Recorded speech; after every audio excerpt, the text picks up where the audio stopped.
Amo los pájaros perdidos que vuelven desde el más allá a confundirse con un cielo que nunca más podré resucitar. Vuelven de nuevo los recuerdos, las horas jóvenes que vi,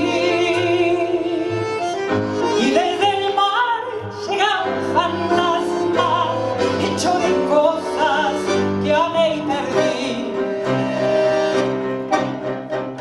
Todo fue un sueño que perdimos, como perdimos los pájaros y el mar. Un sueño breve y antiguo como el tiempo que los espejos no pueden reflejar. Después busqué perderte en tantas otras y aquella otra, y todas eran vos.